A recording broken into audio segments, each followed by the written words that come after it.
Magnolia, to jest supermarket. Wejdę wam pokażę w ogóle ceny tutaj w Rosji, bo normalnie mi trochę banie zryło. Na pewno tutaj przenikają się takie aspekty historyczne, kulturowe.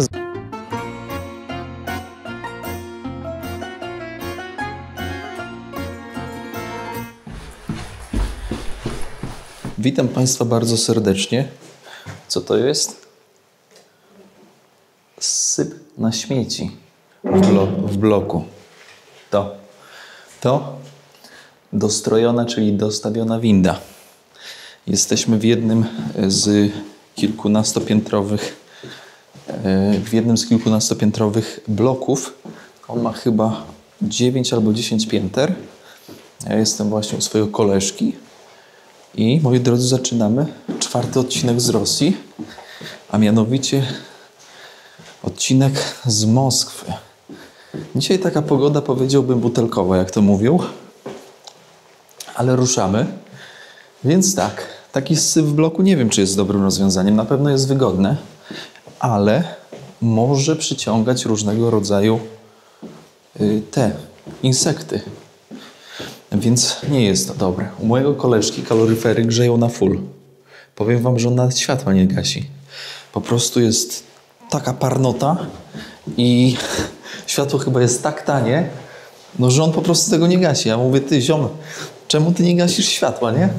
No bo ja tak nauczony w domu, że wiecie, nie ma lipy, tylko się wyłącza światło i kurczę, nie inaczej, nie? On nie. On, kurde, zobaczcie, jak te bloki wyglądają. On, kurczę, nie wyłącza. No stricte takie blokowiska mają te balkony pozabudowywane. Większość sobie zabudowała we własnym zakresie, bo one nie były oryginalnie zabudowane.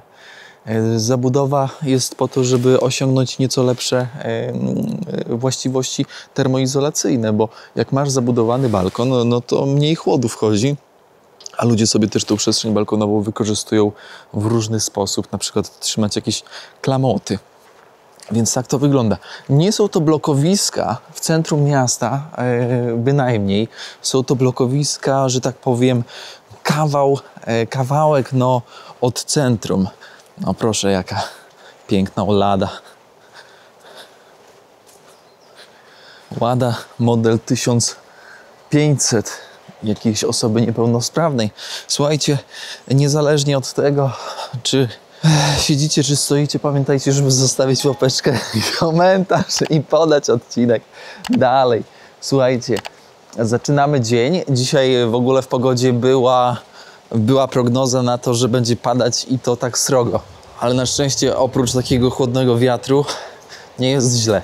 No pokazuję wam Białoruś i Rosję w takiej, powiedziałbym, iście jesienno-zimowej scenerii. No chyba nigdy czegoś takiego nie widzieliście, tak mi się wydaje, bo głównie blogerzy jeżdżą latem, kiedy jest ciepło, kiedy jest, słuchajcie, naprawdę przyjemnie. Tutaj jest pani Polka w sklepie.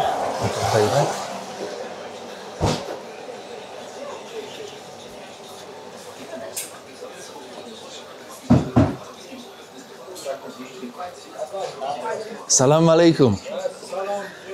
Mój drug, salam alejkum, mój drug z Tadżykistana. Farhar. Очень приятно, Farhar. Как дела здесь? Нормально, сам ты. Нормально. Здесь можно покушать очень красивую и хорошую шаварму. Tutaj pani Polka, no, słuchajcie, pani Polka, no korzenie polskie, ale zapytałem kulturalnie, czy mogę ją nagrać. Powiedziała, że nie. Czekajcie, nie tędy. Tędy. Powiedziała, że nie, ale pani właśnie tutaj ma sklepik. Ma rodzinę w Krakowie i kiedyś była inżynierem, znaczy dalej jest inżynierem. Teraz pracuje sobie w sklepiku, dorabia już na pensji, czyli na emeryturze. Mówi, że świetnie sobie radzi, ale mówi, że jest niefotogeniczna. Jest przepiękna babka, no.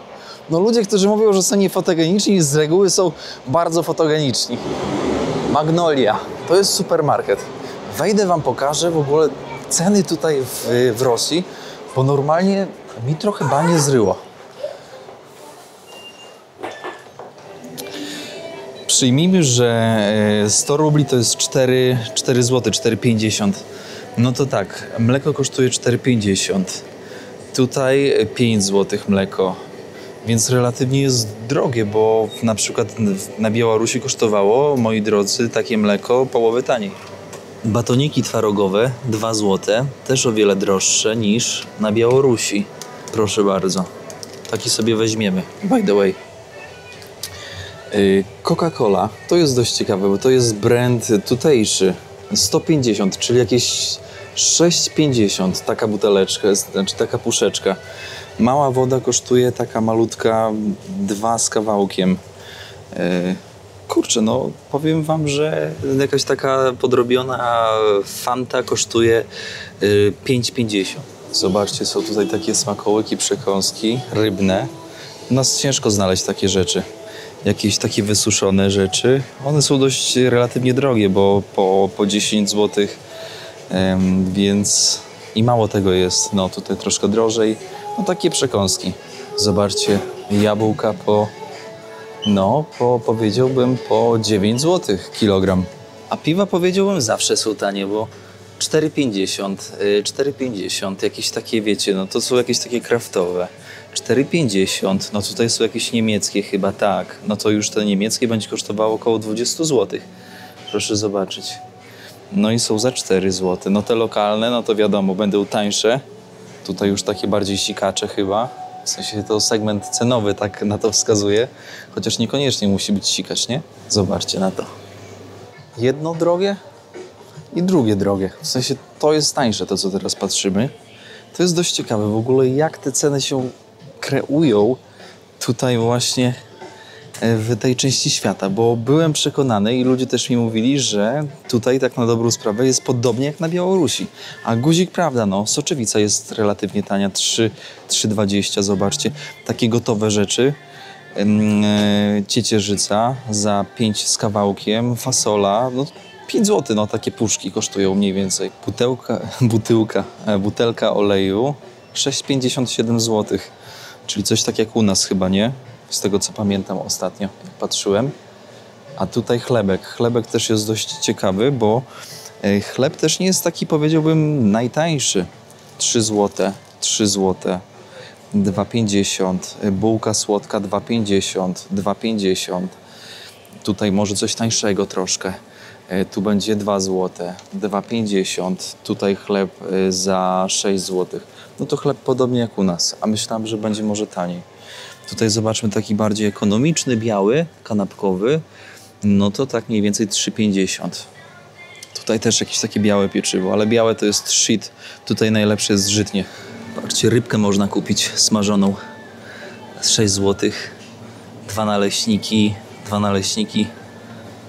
13 zł. Jakaś szynka. 9 zł. Kanapki gotowe. 9 zł. No ja tak w przybliżeniu, nie? Jakiś kawałek szawarmy, połówka. 13 zł, 12. Jakiś gotowiec taki z ryżem, z kurczakiem. To będzie mniej więcej, szanowni państwo, 6 zł. Taka porcyjka nieduża. No to tak nawet przyzwoicie. I dalibyście wiarę, że pomidory tutaj kosztują po 13 zł? W życiu bym nie powiedział. Albo na przykład, zobaczcie, papryka, nie? Też 13, nawet więcej niż 13 zł. 14. Szok, nie? No imbir zawsze jest drogi, wszędzie jest drogi, ale że pomidory tutaj będą w cenie pomarańczy albo mandarynek, no to już jest dziwne. Kiszonki. No kozek, kiszonki są zawsze zarąbiste. Powiem wam, że kiszonki to jest zdrowie, zdrowe ciało, zdrowy duch i zdrowa głowa. Powiem wam, że zawsze polecam kiszonki jeść. Kiszonki są przekozackie. Wszędzie i o każdej porze. Powiem wam też, że taką kiełbę pojeść, jakąś taką, nie wiem, lepszą, no to kilka gram tego to kosztuje po 9 zł, kilka plastrów. Zobaczcie, no tutaj schodzimy niżej, już troszkę tam troszkę zbajerowana, ale tak samo, no. Za kilka plastrów 9, 12 zł. O, tutaj kawałek kiełby, jakieś 14 zł. Parówki jakieś takie, o zobaczcie. To też jakieś zbajerowane z serem. Po 14. Powiem wam, że supermarket, ale nie powiedziałbym z czystym sumieniem, że w Rosji jest taniej niż w Polsce. A wydawałoby się z góry, że tak powinno być. Ale tak nie jest. Zobaczcie, 200 gram sera żółtego kosztuje 10 zł. 10 razy 5, 50 zł za kilogram. No i mniej więcej taka cena. Zobaczmy masło. Chociaż jajka w miarę tanie. 4,70, 5 zł, 5,50, 6. No tak za nawet, że tak powiem, 4,50 można kupić tutaj. Zobaczcie, masło 259, no to jest, moi drodzy, ponad 10 zł. Tutaj będzie tańsze, ale to kostka też jest 180 gram, nie? Tu będzie mniej niż 10 zł, tu będzie 9, 8 zł. Kurczę, drogie. Droższe niż u nas. Pani ekspedientka powiedziała, że to jest taki droższy sklep, supermarket. I ja wam to też mówię, żeby być względem was fair, żebyście też nie mieli trochę przekłamanych tych cen. Moim zdaniem, osobiście uważam i z doświadczenia wiem, że nawet jeżeli to jest taka sieć droższa, ale to jest duży supermarket, to wciąż te ceny nie będą w tańszym supermarkecie odbiegały kolosalnie od tych, które dzisiaj widzieliśmy. Jeśli tutaj masło kosztowało 10 zł za kostkę albo 9, no to w supermarkecie, który będzie tańszy, będzie kosztowało o 50 albo o złotówkę taniej. Więc wciąż są to ceny, można użyć tezy, że Rosja jest droższa od Polski. I powiem wam, że to mnie zdziwiło, bo jak byłem na Białorusi, co prawda to tirowcy mówili, że no wiesz Tomek, na Białorusi i w Rosji są takie same ceny. Guzik. Komunikacja publiczna. Słuchajcie, drogo. Ceny w ogóle podstawowych produktów. No drogo, no to co z tym, z czym miałem się okazję spotkać, to dla mnie tutaj jest po prostu drożej niż w Polsce. A to serek twarogowy, kakaowy. O cholera. Wydawałoby się twarożny. Serek twarożny. Wydawałoby się, że miałby być taki sam jak na Białorusi, a tutaj jest bardzo słodki. Czuć ten cukier pod zębami i ta konsystencja jest taka nieprzyjemna. A kosztowało 2 zł. Ostro. Powiem wam, że kurczę, jaka różnica w jakości jedzenia. Białoruś, Rosja. Powiem wam, że gdybym tu od razu przyjechał, to może odbiór by był inny. Ale przyjechałem z Białorusi, mając porównanie na świeżo, w szoku jestem. Jedziemy na bazar.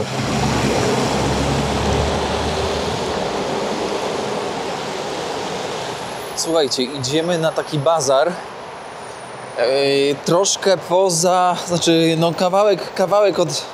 kawałek od centrum, no ale przejedziemy się tam, bo tam są niby antyki, niby takie troszkę, powiedziałbym, ciut turystyczne miejsce, ale bardziej powiedziałbym turystyczne w kierunku lokalnych ludzi, a nie w kierunku turystów z zagranicy. Co to jest? To są wyjścia ewakuacyjne? Czy to są jakieś magazyny? Nie mam pojęcia. W każdym razie przejedziemy sobie metrem. Można tutaj kupić tą kartę przejazdową na kilka dni. Ja taką właśnie nabyłem, żeby się nie martwić, czy mam bilet, czy nie mam biletu, gdzie kupić. Tylko po prostu kupiłem sobie na 3 dni, 3-dniówkę, 3 dni sutek. Z tymi sutkami to beka, co? Na 3 sutki, czyli na 3 doby. No i sobie wiecie, będę tutaj śmigał. Może jeszcze trochę dłużej zostanę, zobaczę jak będzie szło. Wiecie dlaczego wam pokazuję tutaj te przejścia? Bo to przejście to już potencjalnie powinno być zabite bezdomnymi. Dlaczego tak mówię? Bo to jest kawałek od centrum, więc to się nazywa, powiedziałbym, takim obszarem, taką częścią miasta sypialną, nie? I z reguły w dużych miastach w Europie, chociaż Moskwa jest w Europie, ale mówię o tej bardziej zachodniej, no to z reguły w takich miejscach już jest bardzo dużo tak zwanych towarzyszy podłogi, którzy na kartonach sobie kimają.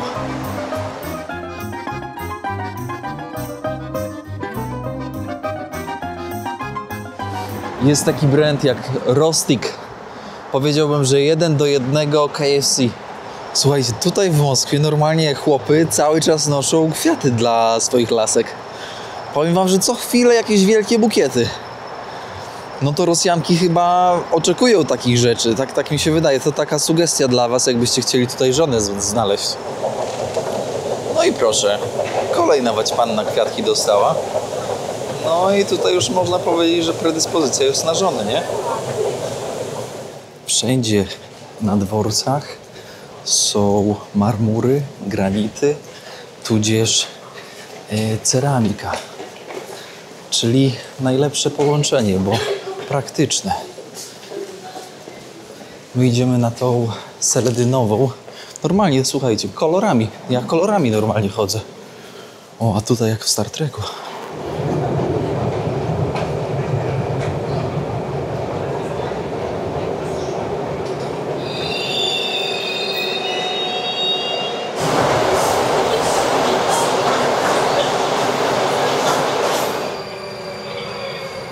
Станция Электрозаводская. Переход на Арбатско-Покровскую линию. Наземный переход на 3-й диаметр. Trochę obsmarkana ta szyba, co?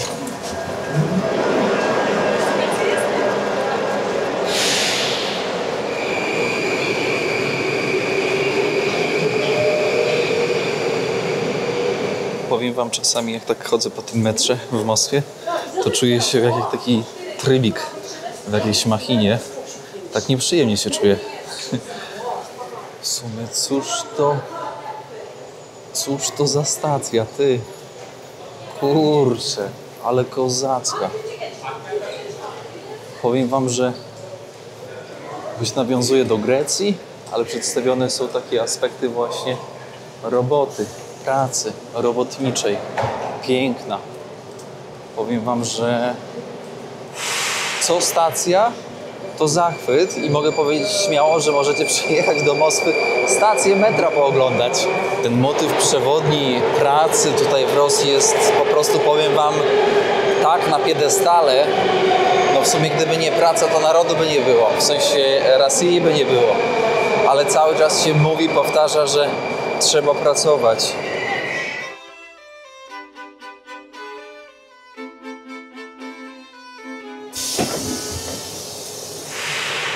Stacja partyzancka. Ła, kurde, ale bania rozbita, co?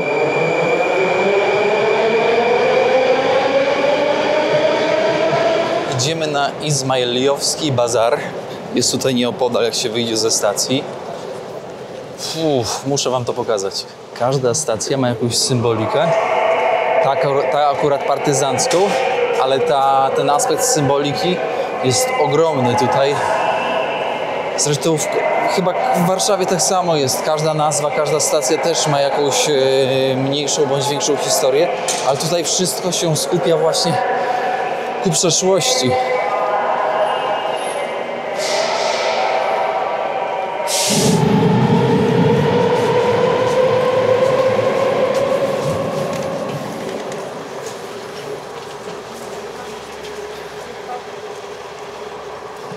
Przyznam szczerze, sam nie wiem za bardzo, czego się tam spodziewać na miejscu tam przy tym izmailskim bazarze, ale pomyślałem sobie, wiecie co, że niezależnie od tego, co tam będzie, to warto po prostu pojechać, bo to jest inna część Moskwy i zobaczyć coś innego niż tylko centrum i pokazać wam coś innego niż tylko centrum, bo wiemy, że zasada jest prosta, centrum zawsze jest odpicowane, a obrzeża już nie są takie oczywiste. Więc no, lecimy w ten sposób. Na czuja. Izmailowski Kreml. Można powiedzieć, że Aleksander Fiedorow w latach 90.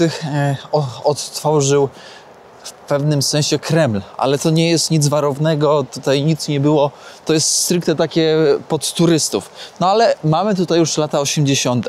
Zainspirowany XVII wiekiem, kiedy Rosja była, moi drodzy, taka kolorowa, taka nadęta, że tak powiem, kopułami. Więc dzisiaj wejdziemy tutaj, sobie zobaczymy. Czy mogę powiedzieć już, że wygląda to mniej więcej jak taki, powiedziałbym, moskiewski Disneyland? Trochę tak to wygląda. Jest tu kilka ciekawych muzeów. Zobaczymy, czy będą otwarte. Dzisiaj turystów z zagranicy nie przewidujemy. Turystów miestnych też bardzo mało, bo pogoda nie dopisuje. Kompleks wygląda naprawdę na ogromny. Na ogromny, słuchajcie. Więc wchodzimy. Zobaczymy, co można tutaj zobaczyć. Na pewno tutaj przenikają się takie aspekty historyczne, kulturowe. Zobaczcie, tak jak te chusty. Z takim kresowym zębem. Zobaczcie, czapajki z takimi wojskowe, a tutaj już takie Takie jak my znamy. To chyba królik, co? O, proszę, to jest chyba... Nie, to jest lis. To jest z lisa. No, takie wiecie, szaliki, że tak powiem. Lisowe. Nie jestem za tym, żeby była jasność. Zobaczcie, jakie jak się nazywają takie czapki? Ale, kurczę, nie pamiętam, jak się nazywają te czapki, uszatki takie rosyjskie. No, przeróżne rzeczy są, słuchajcie. No, trochę serce boli, nie? Trochę serce boli. Z drugiej strony życie jest takie jest. To tak jak trochę by powiedzieć, że nie pal drewnem, nie wycinaj lasów. No i zamarznij poniekąd. Albo nie jedz kotleta, jedz marchewki. No tak upraszczając już.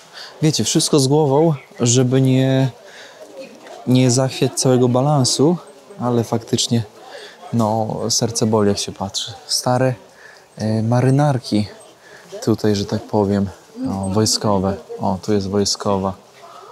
No, tu jest dużo antyków. Antykwariat, proszę zobaczyć. Tutaj samowary. No, były tylko i wyłącznie w takich domach zamożnych. Polaroid, to już bardziej taka, powiedziałbym, nowoczesność, ale tu stakańczyki. Zobaczcie, to szklanki oczywiście, nie? W takich charakterystycznych trzymadełkach. Nie wiem, jak te trzymadełka się nazywają. Tutaj te maski nic wspólnego nie mają z realnymi, ale telefony już jak najbardziej realne są i mają znamiona z Sowieckiego Związku. Ale czapajki, co? Taką odwalić czapajkę i tak odwalić podróż w takiej czapajce. Czapka z jenota. Można спросить? Rakuna.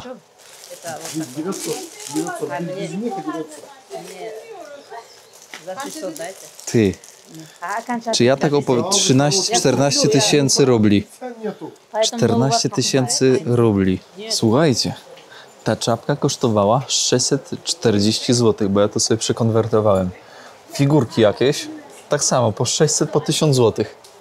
Słuchajcie, ja nie wiem, kto to robił i z czego to robił, ale ja tego nie biorę. Szanowni Państwo, здравствуйте. Здравствуйте. Jak zdrowie? Все dobre. Tutaj kolega z Kirgizji. Zobaczcie, tutaj mamy jakieś takie drewniane sachar na cukier. Tutaj na jakieś różne takie, wiecie, wykałaczki, na trunki wysokoprocentowe. Tutaj łyżeczki. No, ja was elegancko full zestaw oprowadzę. 200, miś. Masza. Kosztuje około 100. Słuchajcie. Kurczę, no jak ja bym odwalił taką czapkę i bym zaczął po mirze, po świecie podróżować, to chyba widzowie by mnie zjedli, co? Zjedlibyście mnie, czy nie? Na zasadzie w komentarzach byście mnie... No ciekawie, nie? Ciekawie. Nie zamierzam, bo wiecie, też moim celem nie jest podburzanie w żadnym stopniu. Ja tu nie jestem po to. Ja tu jestem po to, żeby wam pokazać trochę świata, jak on wygląda od środka. Zobaczcie, Aviator, bardzo szwajcarska firma, bardzo znanych zegarków. Czy one są oryginalne? Ciężko powiedzieć. No ale taki piękny zegarek, piękny, taki garniturowy, nie? Tutaj są jakieś elementy tych nie śmigłowców, tylko tych szybko latających. Zapomniałem, wyleciało mi. Tutaj cała śmietanka rosyjska i chińska. No witam serdecznie, ja z Polski. Można czy nie można? Strój pilota. Który lata, nie wiem. Pokażę wam, dostałem pozwolenie tutaj, bo ja też tak, wiecie, za każdym razem nie wchodzę tak na pazerę. Stare zegarki, ale to jest ze statku podwodnego. A tutaj zobaczymy stare zegarki. Ktoś może z was jest bardziej ogarnięty w temacie, to może coś podpowiedzieć. Ciekawe są te stare zegarki, powiem wam. Ja na przykład bym taki sobie gdzieś tam może nawet przytulił, że tak powiem, kupił. To chyba z łodzi podwodnych. Tak przynajmniej to wygląda. Dużo jest antyków. Zobaczcie. No i ciekawe jest to, że... O, zegarki Omega. Stare zegarki Omega. Proszę, zobaczcie. Ciekawe jest to, że cen nie ma. No, ceny chyba są tak wysokie, że nie było sensu ich wyrzucać. Piękne. Powiem wam, że te stare rzeczy mają ogrom w sobie takiego ducha. Wiecie, coś w tym jest, że jak masz taką starą rzecz na ręku, to jakoś tak, wiecie, no coś jest w tym wszystkim. Rosja przedstawiona zimą. Tutaj widać Kreml. A tutaj, moi drodzy, pchnięcie kulą, czyli ukazanie sportu, powagi sportu właśnie w Związku Radzieckim. No dużo tych zegarków mają tutaj. Przejdźmy jeszcze tutaj w lewo. Zobaczmy, jak to się kreuje. No to jest taki prawdziwy, z prawdziwego zdarzenia antykwariat. Dużo jest takich lotniczych i podwodnych, w sensie takich rzeczy. Jakieś zegary, stare motocykle. A w sumie jakby się trafił jakiś stary motocykl w dobrym stanie tutaj, to nawet może bym i kupił. Tylko ciekaw jestem, jakby to przebiegało na granicy, żeby wwieźć taki motocykl. 5000 za pióro. No i tutaj aspekty leninowskie. O, papiersie. Pan tutaj mi mówi, że w Rosji bardzo lubią Kiślowskiego. No Kiślowski to reżyser polski. Miło słyszeć. Różne restauracje. A tam nawet, słuchajcie, to jest w ogóle hit sezonu. Tam jest jakiś hostel napisane, hostel. W tym białym budynku z kopułami. Znaczy z kopułami, no z takimi wieżycami, z orłami zwieńczającymi, takimi jak w Sowieckim Sojuzie. Nie, to nie w Sowieckim Sojuzie. W Sowieckim Sojuzie to gwiazda czerwona była, a to jeszcze za cara tego typu. To wiek XVII. Takie zwieńczenia były. Tutaj kolejne szale. A to? Co to ten? Bo to lisy. Ale to też lis? Z takim umaszczeniem dziwnym? No strzelam, że takie futro to z 2000 zł. Jest cena?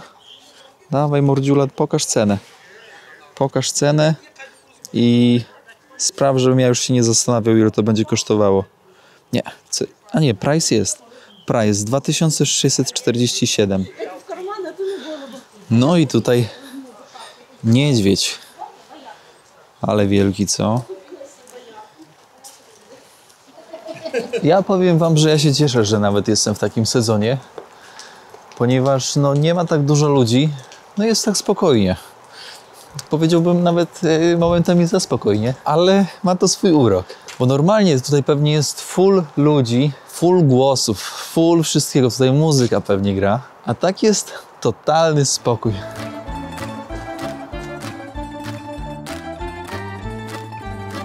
Czuć tutaj lata 90.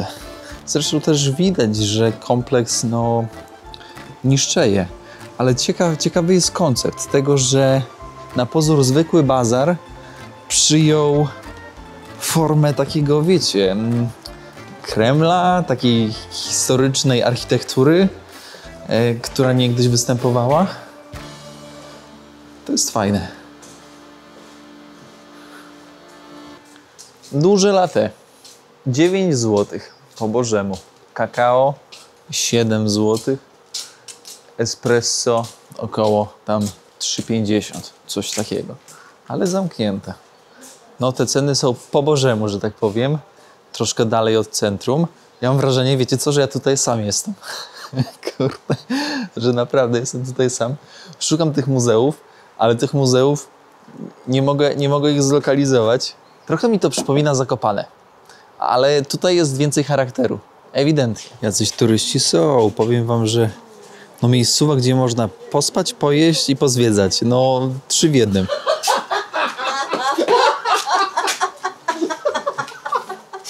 Dużo jest takich turystów miestnych albo na przykład z Tadżykistanu bądź z Kirgistanu.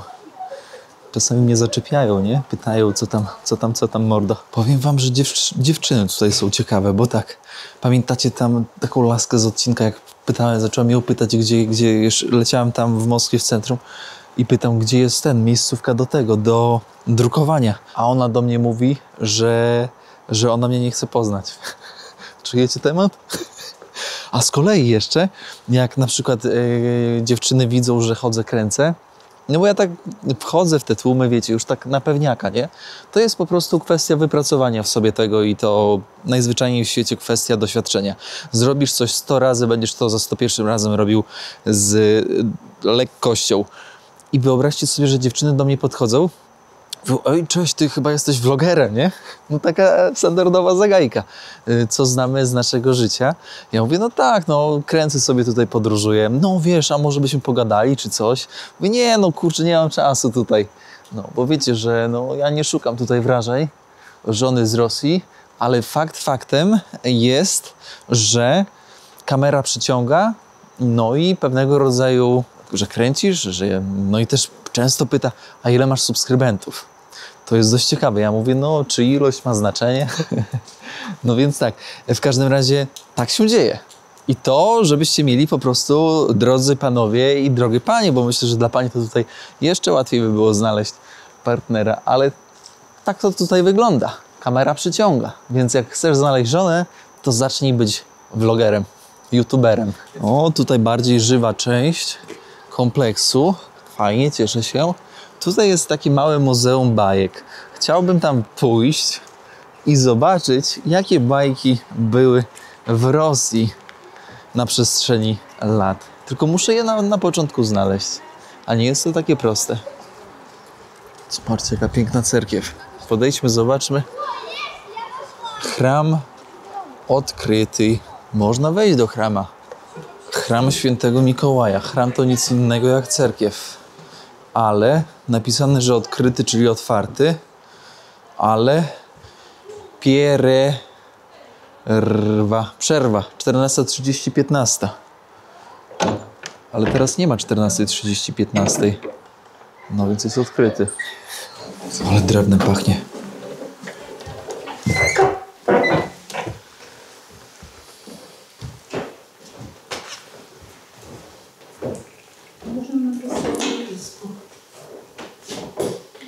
Cerkiew ma 25 lat, ale powiem wam, że drewniana architektura ma coś w sobie.